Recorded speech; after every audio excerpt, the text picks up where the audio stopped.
worshiping, I was praying at the back, and I was actually praying about a situation, and I was praying for all the empty seats.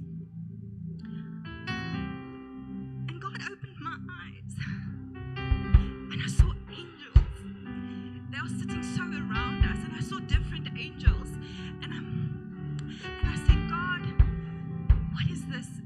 And He reminded me of a scripture in Hebrews 1 verse 14. It says, are they not all ministering spirits sent out to serve for the sake of those who are inheriting salvation? And God said to me that these are the angels waiting for the people that are assigned to this church. These are the angels for all of them that will come in. And God reminded me about when I just got saved. I had a similar vision when I just got saved, and I also was praying, and I had such a weeping for this hungry world or this dying world, and God showed me the ministering angels out there. And we had an influx in that church in that year, so the numbers climbed dramatically that we actually had to get a bigger place. And God just reminded me, and we see with our natural eyes, but God, the spiritual realm is filled up with this room, with people that is inheriting the salvation of the kingdom of God. And what is our assignment this time is to go and get them, because angels are serving spirits, and so we need to go out there and proclaim the word of God. We are the vessels for God. So my encouraging word for every person here present, God has given an assignment to us. We cannot stand and we cannot just be nothing. We have to go out there and proclaim this word for God. It's not about the church. It's about the body of Christ this morning.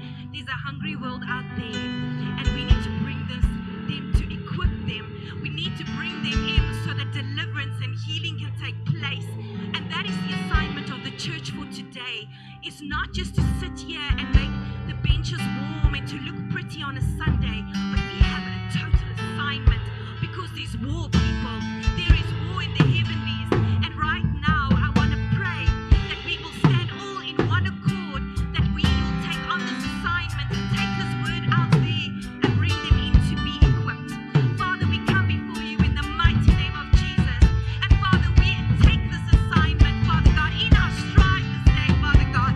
We will not allow the enemy to steal this generation, our friends, our family, Father God. Father God, we will go out there, Father God. Help us and give us the word, the fire of God, the boldness in the name of Jesus. I speak it over every person in this auditorium, Father God. And I thank you right now, Father God, that you will equip us. Doesn't matter who we think we are, Father. And we thank you that you will give us the boldness to speak in Jesus' mighty name. Amen.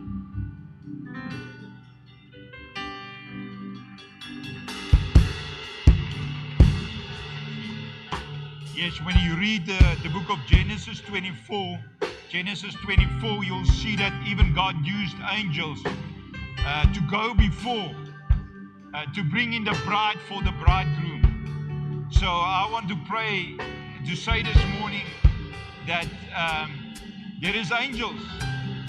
And I'm saying this, Lord, assign those angels to us. Those angels that helps us, because we are not working alone. We sometimes we feel we hustle and we labor in vain because we are working alone. There's actually angels assigned to us when your heart is to the bride, to bring in the bride for the bridegroom, the lost souls. And God will assign, you just ask Him, Lord, assign those angels to me, or that angel to go before me. For what purpose? To make straight my path, to unwind every obstacle there is on the way. So that angel will go before us. And as we are on that topic this morning, can you just there where you are, if you have a heart for Jesus, if you have a heart for the lost, then you are at that place where God is ready to release that angel to help you to bring in the bride for the bride. Amen. Go and read Genesis 24. That is specifically what Abraham did when he sent his servant to collect Isaac's bride. Amen. He sent the angels. God sent the angels before him. Because there's obstacles on the journey. The enemy is there to prevent us from bringing the people in. So let us just pray where you are. If you have a heart for Jesus, say, Lord, assign those angels. Assign those angels to me. That angel will help me to bring in the bride for the bridegroom, because we are waiting for the coming of our Lord Jesus Christ. There's people that needs to be saved. We have work to do. There's labor. There's labor in the vineyard. There's labor. We cannot do it alone. Thank you, Lord. Thank you, Lord. Thank you, Jesus, for those angels.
Lord, may you have your way this morning in our hearts. We say no more resistance, Lord Jesus, against what you want to do in this time, in this season. Lord, we open our hearts with the love you gave us, Lord. In Jesus' mighty name, Lord, we praise you, we honor you, we glorify your great and mighty name. Amen. You may be seated. Thank you very much. We honor Pastor Anton and the team. We praise. Let's give them a hand. Hallelujah. For their commitment. Of course, when we are still sleeping, or some of us, they are already busy preparing. Our journey with Jesus will always cost you a price. Don't let people discourage you or tell you there's no price to pay. We wonder why our Savior paid such a horrific price, such an amazing price for this. For my soul to be saved, don't think you're not going to pay a price. There's a price to be paid. There's a race to be run. Amen. Amen. There's a race to be run. You know that song, there's a race to be run. There's victories. Yeah, we need to obtain victories. And I want to say this morning, as we heard this morning, there is angels. We are not working alone. Go and read Genesis 24. I want to encourage you. That's where Abraham sent his servant. And what he did, God sent an angel before him. And you will see that that angel was there to help him on his journey to bring in the bride for Isaac. This is typifying of what we have to do to bring in the souls. We cannot work without that powerful angels that helps us. We are not working alone. So the Lord have assigned, as you have asked this morning, to assist. He's going to bring in those angels because we are awaiting the second coming of our Lord Jesus Christ. Lord, this morning we're going to speak about stir up my spirit, O Lord. Stir up my spirit. Stir up my spirit. You might say this morning that I'm born again. But life when we see and look at the book of Haggai this morning, you will see that, of course, there is challenges when it comes to, as they, in the book and prophet of Haggai, a temple had to be rebuilt. People came out of exile. People came out of exile. And what they saw there, what the prophet is speaking about, encouraging them, is they had to rebuild not only their own houses, but they also had to rebuild the temple. And as we are in a transformation process, transition, I'm speaking to the newest addition to the church. We have started from the 1st of March to open our doors to the community at large. Because we remember we were Afrikaans speaking church, we still are, we still have our Afrikaans services, but we opened the door from the 1st of March also to people to hear the gospel of Christ Jesus, and we are using this medium or this time to communicate with the community. And as we invite the community this morning to join us, and I want you to ask somebody, invite somebody to the service, okay? We start at 10 o'clock. This morning, as I say, I'm speaking about stir up my spirit, oh Lord. That's the theme of the message this morning. I said to you this morning, we are speaking from the book of Haggai, a small prophet. There's big and small prophets. He was one of the small prophets. And the Lord was speaking from his heart. And the word Haggai, congregation, means one who celebrates. One who celebrates. One who's in a festive mood. He was speaking to a bunch of people, a remnant of the people who came back from exile, who had to see and to hear the damage of the war. And when they were taken away, everything they had most probably was destroyed. They had to rebuild everything again.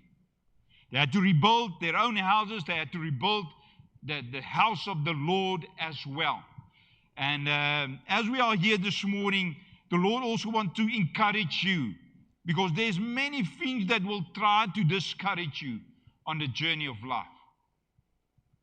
It might be this morning your finances that's trying to discourage you. It might be this morning the lack of a job opportunity. It might be this morning your parents that is discouraging you. It might be your mother or your father or a brother or a sister. It might be the economy of our country, the challenges of the world we are living in.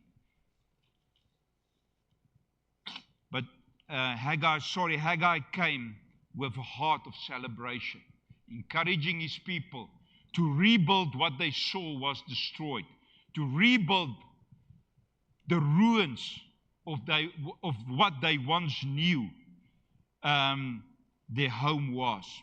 Let me read from the book of Haggai this morning, Haggai 1 verse 14. You can turn to Haggai 1 verse 14. It's our text this morning. I want to ask you this morning, next week, we are, from this church, we also have a mission group that goes frequently or a few times a year to places like Zimbabwe and Malawi. We want to ask you, I'm part of that team, so next week, from Thursday to next week Sunday, we'll be joining some of 30 or 40 leadership in Zimbabwe to engage in prayer and seeking the Lord. So we ask you that you will also pray for us on that journey, hallelujah. I can even testify about how much angels helped us along our way on those journeys, on those mission journeys. Stir up my spirit, O Lord. I'm going to read from Haggai verse 14. 1 verse 14. So the Lord stir up the spirit of Zerubbabel, the son of Shealtiel, the governor of Judah, and the spirit of Joshua, the son of Jehozadak, the high priest, and the spirit of all the remnant of the people. And they came and worked on the house of the Lord of hosts, their God. So imagine God stirring up my spirit, but there's no labor to it. The purpose, I'm saying it to you this morning, because you are new, you're adventurous, is the Lord will stir up your spirit, wants to stir up your spirit for the labor. And it's for the role you have to play here in the church. So it's important for you as well to listen to the voice of the Holy Spirit. To ask the Lord, Lord, what is my role? I've started to, engage in church here. What is my role? Pray to the Holy Spirit and ask Him, what is my role? Which role should I play as we go along our journey? Amen.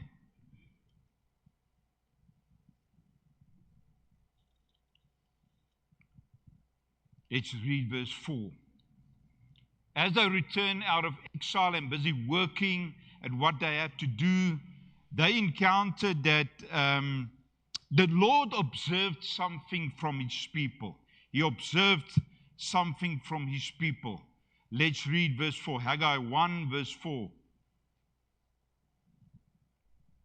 He says, it is time. Then the word of the Lord, verse 3, came to the prophet Haggai to the prophet, saying, it is time for yourself to dwell in your paneled houses, and this, the temple, the church, the place, the dwelling place of the Lord, or the gathering place of the Lord, to lie in ruins. Now therefore, thus says the Lord of hosts, consider your ways. So the Lord was sort of upset of the way they conducted their life. He said, while you are busy restoring, while you are busy running your race, while you are busy living your life, while you are busy earning your salary, while you are busy studying my house, while you are looking after your children, while you are looking after your husband, while you are looking after your family, my house lies in ruins. That's the observation he made from his people. Let's read verse 5 and 6. Now therefore, thus says the Lord of hosts, consider your ways. Because God had a way, He had an issue of the way they are conducting themselves around His house. Listen what He says. He actually explains to them, while you are running your race and you're putting everything, every effort into life and your family and everything, the daily tasks of life, He says, this is what I'm observing from your lifestyle. He says, you have sown much and bring in little. Though you're laboring, some of you will say this morning, but Pastor, I'm laboring very much. I'm laboring much. But it comes to little. You eat, but do not have enough. You drink, but you are not filled with drink. You clothe yourself, but no one is warm. I want to say sometimes we have more than enough clothing, but we're not even happy with what we have. We still even have to go to the shops and buy more. This brand is not good enough for me.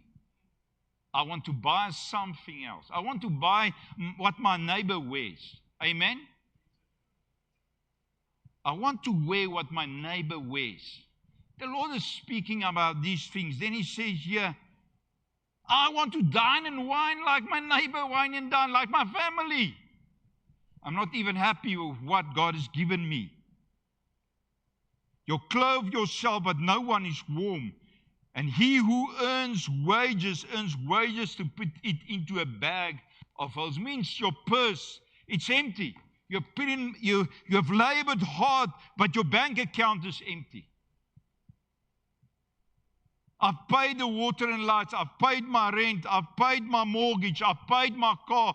I don't even have enough money for fuel to get to my workplace. The Lord says that He says, consider your ways. If we are doing it like them, if we are doing and conducting ourselves like what the Lord is observing from their lives, we might find that we labor in vain and we work very hard, but it's like we never get enough. We never have enough. There's always a shortfall.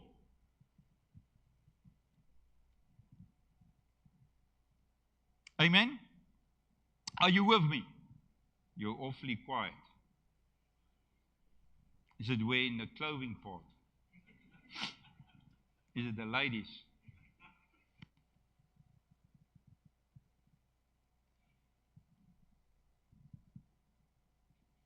And again in verse 7 he says, Haggai 1 verse 7, thus says the Lord of hosts, consider your ways. Consider your ways. Consider your ways. It's God's observation over its people. God's observation over his born-again children, over his family. He said, consider your ways in verse 6 and 7. Why is he referring to this morning? Because he says we are prioritizing wrongly. My needs is priority. Look at your budget. Sorry, how much of that goes into me, my family, vacation, studies, fuel, food, buying food. I haven't even spoken about buying food. How expensive is food today?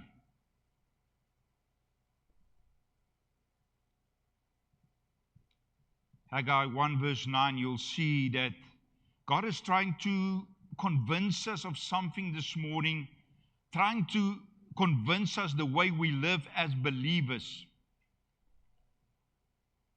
Verse 9 says, you looked for much, but indeed it came to little. Our expectation was much because why? Because we have put so much seed into the ground. We are awaiting a great harvest because of all the labor of our life. While we are running our race, we have put a lot of labor into a harvest that will bring up very little.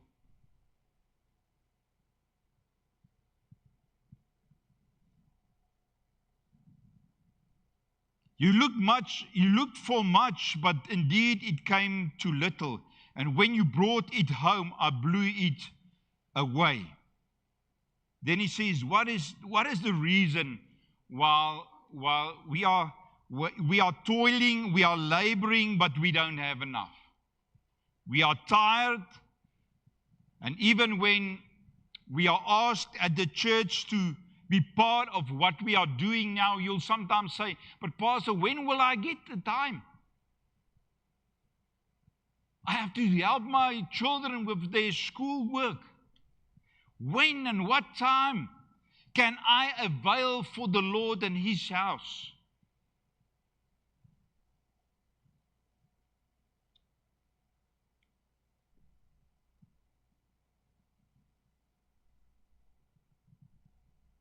He says, this is the reason, while we are paying a lot of attention and energy to what goes on in our lives, he says in verse 9, because of my house that is in ruins, while every one of you runs to his own house.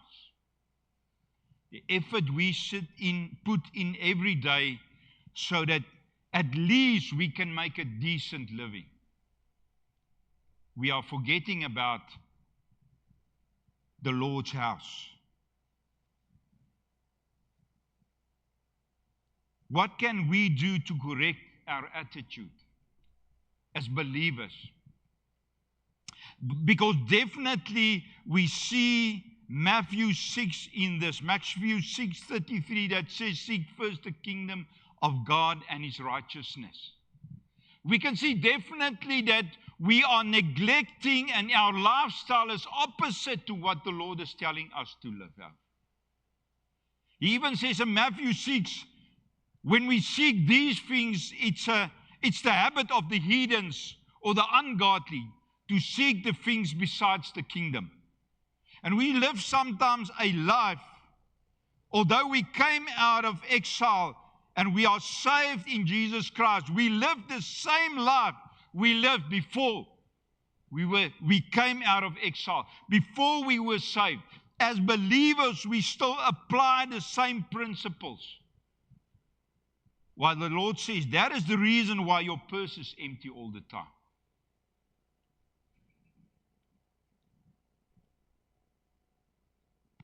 Verse 12 says, let us look at what we can do as believers. What we can do. Then Zerubbabel, the son of Shealtiel, and Joshua, the son of Jehozadak, the high priest, with all the remnant of the people, obeyed the voice of the Lord their God and the words of Haggai the prophet, as the Lord their God had sent him. And the people feared the presence of the Lord.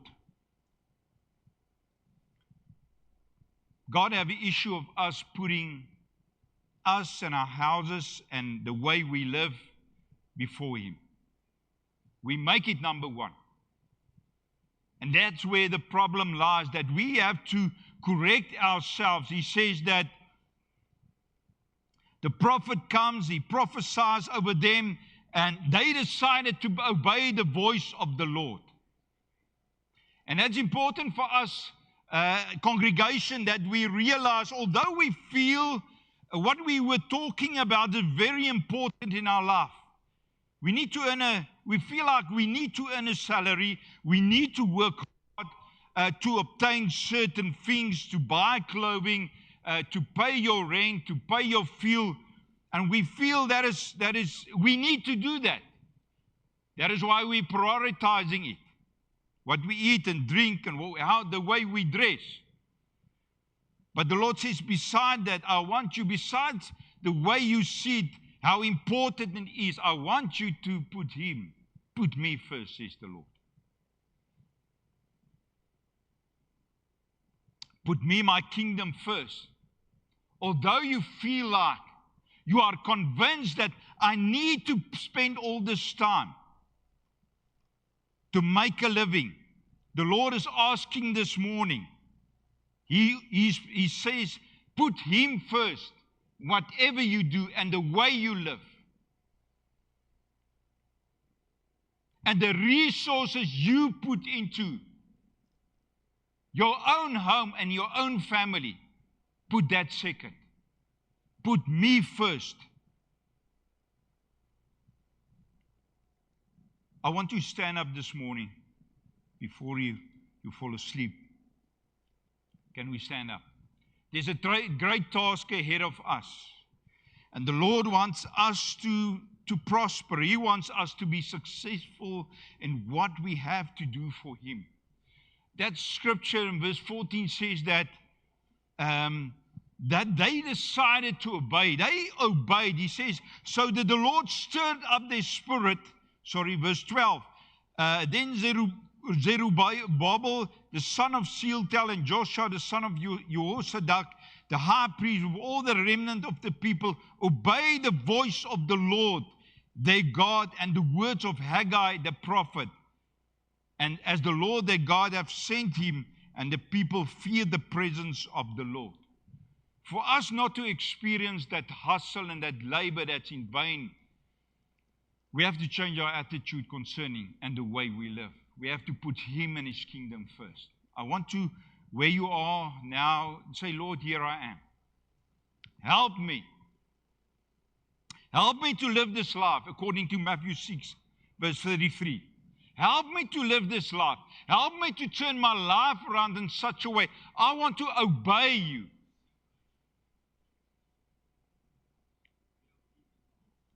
I want you, where you are now, just go and ask the Lord, because I can't ask on your behalf. I'm saying this morning, that's the solution for us toiling in vain, being tired overworked, not having enough money, not having enough resources.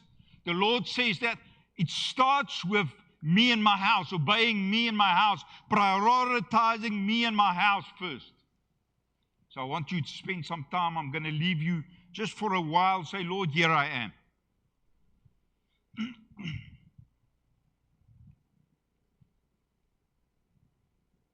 Here I am. Help me to live my life. A life that pleases you. A life where I obey you. Yes, Lord. Thank you, Jesus. We pray this morning. I also pray this morning that the fear of the Lord will come upon each and every one that says, Lord, here I am this morning. I want to live my life differently, Lord. I don't want to live it the way I used to live it, Lord. And I pray this morning, oh Father, in the name of Jesus, that the fear of the Lord will come upon every decision, Lord. Because there is, for you to stir up our spirit, there is work to be done, oh Lord. And we decide this morning to prioritize, Lord. Although these other things is very important to us, we say, Lord, this morning, that you are more important than that, in the name of Jesus. Amen. I said to you, how do we make the turnaround? We said this morning that we need to obey. You can sit. Thank you very much. I think Pastor Anton used the term yebo last week in his sermon, meaning obey. He mentioned it last week and it's coming again.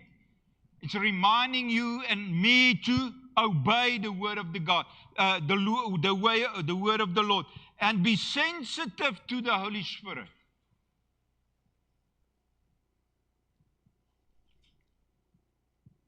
Because the task ahead is big and it can cause a lot of fear. Let's look at the next thing we need to do. The book of Zechariah 4, verse 6 to 7.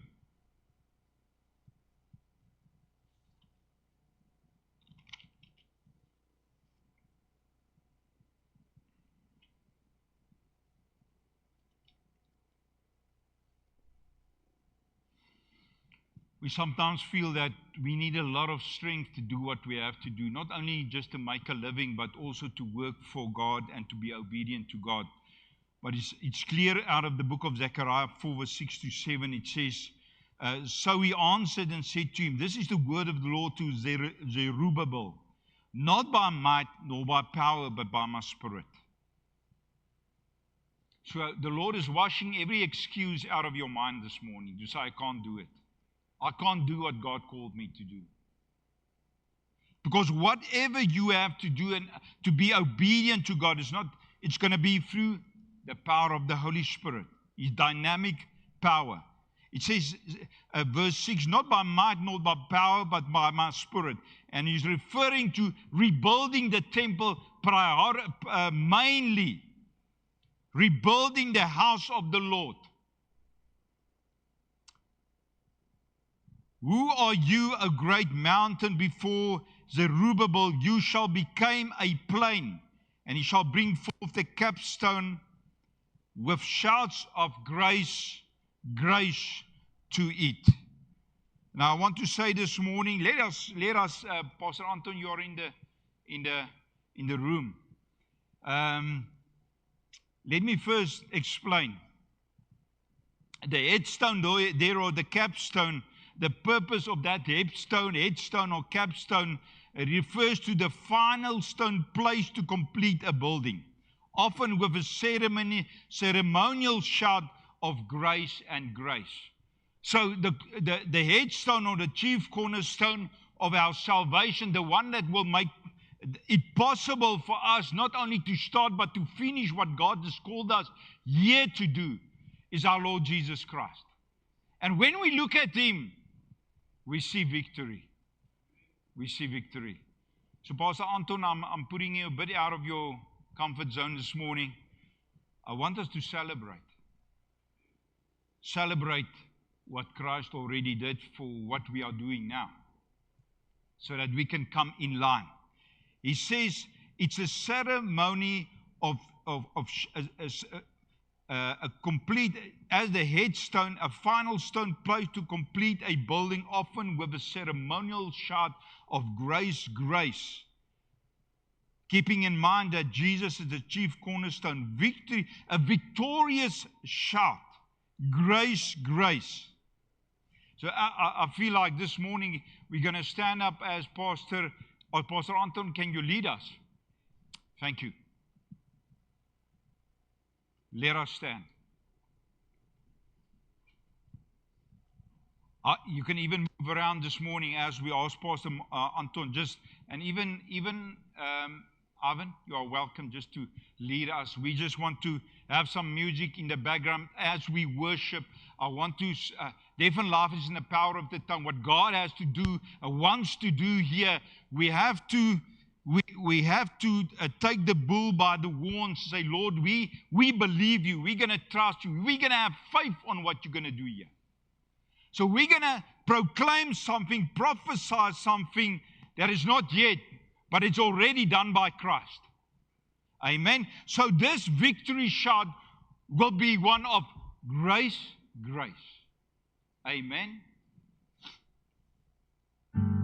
So the reason we are doing this and what we are doing for the Lord and the kingdom, it's already established by the Lord Jesus Christ. As it is in heaven, let it be upon us. Amen. So we're going to trust the Lord by standing in faith. Say, Lord, thank you. I want to shout. I want you to just to where you are. Where you are. I want you to say, Lord, thank you. Walk around if you want to say, Lord, we chant a victory chant this morning. Grace, grace for what we have to do for you here. Amen. Yes. Let's go. Let's go. Grace, grace. Chant as a victory. Grace, grace, Lord. Grace, grace, Lord. Yes, we celebrate, Lord. We celebrate. We have a ceremony this morning. Thank you, Jesus, for what you are doing here.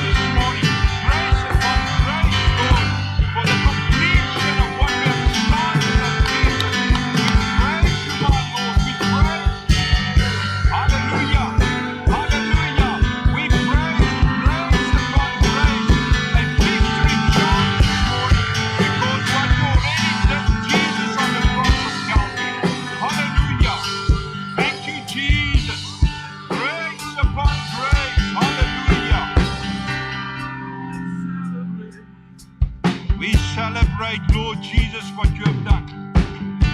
Yes, we celebrate, Lord Jesus, what you have done. For what you have started, you have already finished. Thank you, Lord, for what you have started.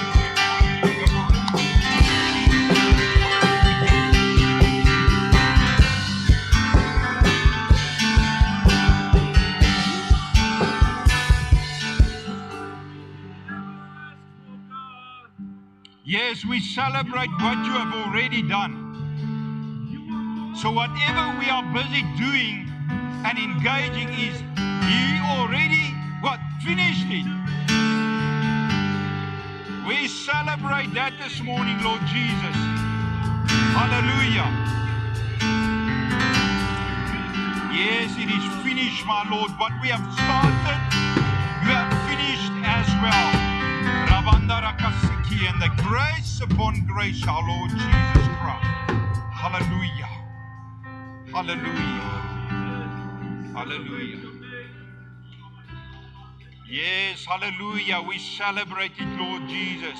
Just say grace upon grace, Lord. Grace, that's your victory chant this morning. Grace upon grace.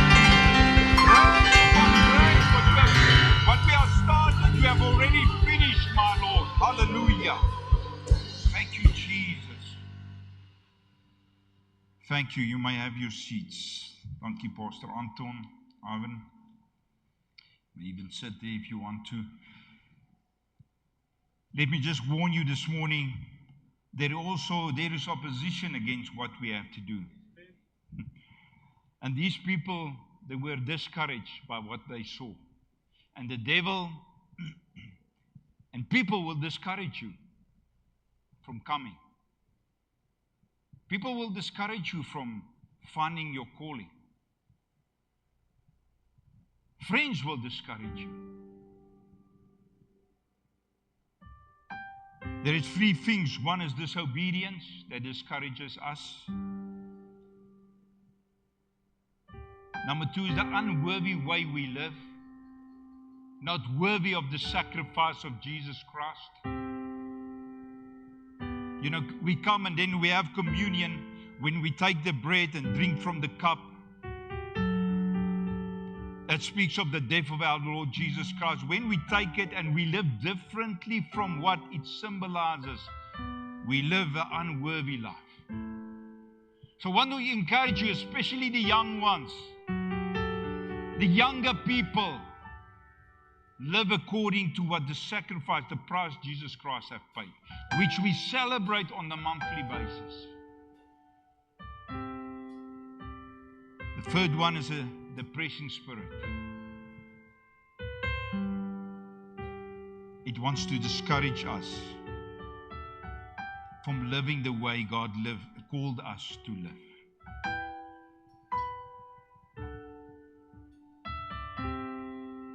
We have to take into account the way we live. Is it in line with the price Jesus paid and the communion we have on a monthly basis? When we take the bread and drink from the cup, say, Lord Jesus, let me not live an unworthy life. What the Holy Communion table is about.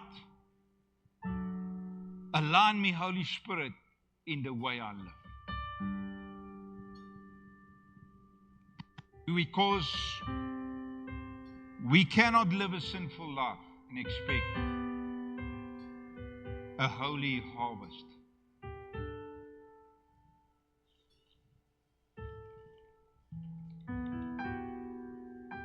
That's why he said in Haggai 2 verse 4, Haggai 2 verse 4, Yet now be strong, Zerubbabel, says the Lord, and be strong, Joshua, son of Jehozadak, the high priest, and be strong, all you people of the land, says the Lord, and work hard, for I am with you, says the Lord of hosts, according to the word that I've covenanted with you when you came out of Egypt, so my spirit remains among you. Do not fear.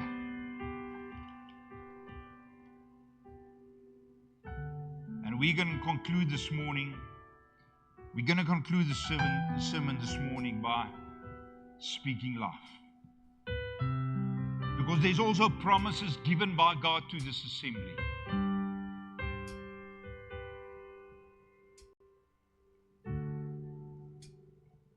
For that, we're going to turn to the book of Haggai 2 verse 6 and 9. I want you to get your Bible. Or thank you, Cindy. You're going to put it at the back there. I'm just going to read it to you this morning.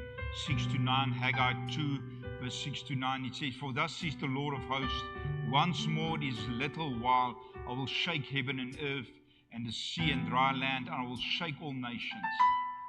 And they shall come to the desire of all the nations.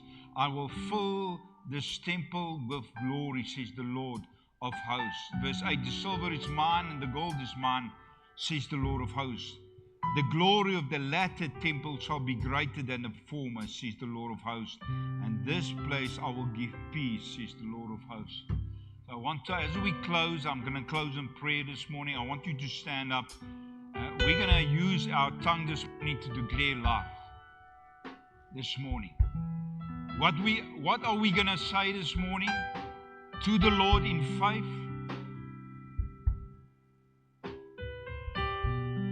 That verse let me just get to that scripture, verse 9. That the glory of the glory of the latter temple shall be greater, the latter temple shall be greater than the former, says the Lord. And this place I will give my peace. So what are we going to declare this morning before we leave? That the latter glory will be greater than the former glory in this house. Amen. Let's stand. Let's stand. Death and life in the power of the tongue. We're going to use our tongue this morning, life, to speak life, to declare our future. Amen. And what God started here, that the latter will be greater than the former.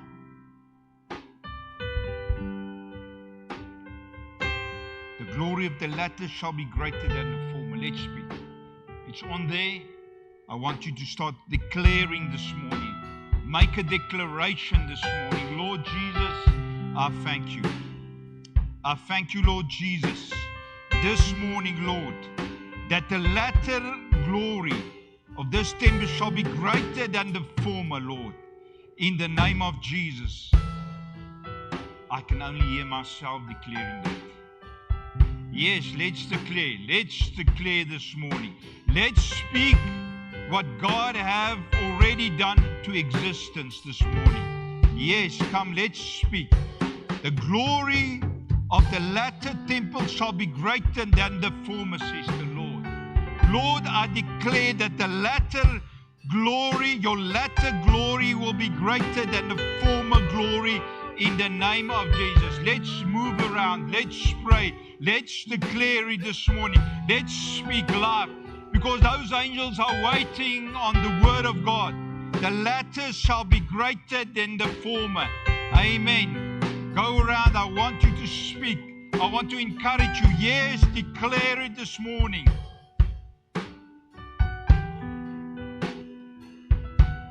That the latter glory of the Lord will be greater than the former glory.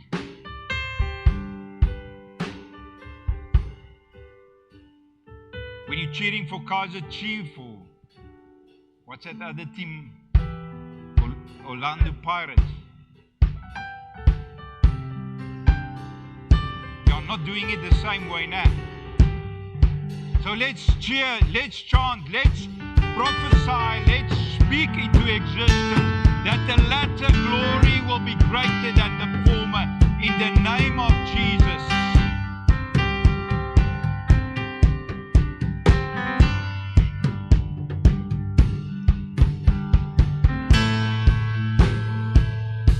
Yes, Jesus, we sing thank you this morning. We praise you that the latter will be greater than the former. We praise you this morning. We speak grace upon grace, Lord.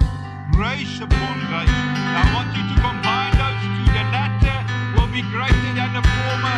And let us speak grace. Go around, speak grace. Speak grace in the open spaces.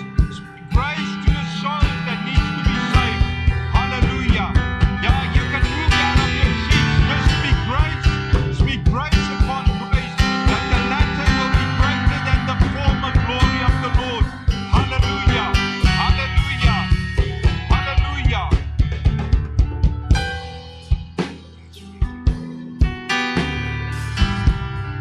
Let's speak with confidence, people. Let's speak as if you believe it's happening. That the Lord of hosts is able to do. Yes, Lord, thank you that the latter will be greater than the former. Grace upon grace, oh Lord. We celebrate your grace. The capstone, the headstone. Grace upon grace. Hallelujah. Yes, Jesus, we celebrate what you are busy doing, what you have started and completed through your Son, Jesus Christ. Hallelujah. Hallelujah. Hallelujah.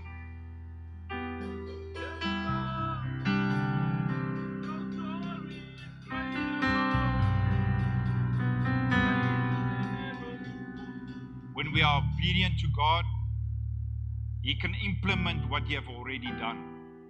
When we are obedient to God, He will implement what He has already done through His Son, Jesus Christ. Let's be obedient. Even in your own life, let's prioritize the house of the Lord. Let's be as active here as at home. May the Lord bless and keep you, because we need His protection upon us. Let's pray. Heavenly Father, thank you this morning. Stir up our spirits this morning, Lord. I pray, Lord, stir up our spirits. Where you are now, just say, Lord, stir up my spirit. Just say, Lord, stir up my spirit. Stir up my spirit, oh Lord. Stir up my spirit, Lord. For the labor, Lord. That we will labor with zeal, my God. In Jesus' name, Lord, as we go out into this week, may your mercy and grace be upon us. May your protection be upon us. May you give your angels charge over us, Lord, not only to protect us and bear us up on their hands, Lord, also, but to bring in the bride for the bridegroom, Lord. May we be conscious of the fact that we need to invite. We need to shine our light, Lord. We need to invite. We need to obey. May your grace be upon us, O Lord. Grace upon grace. In Jesus' name.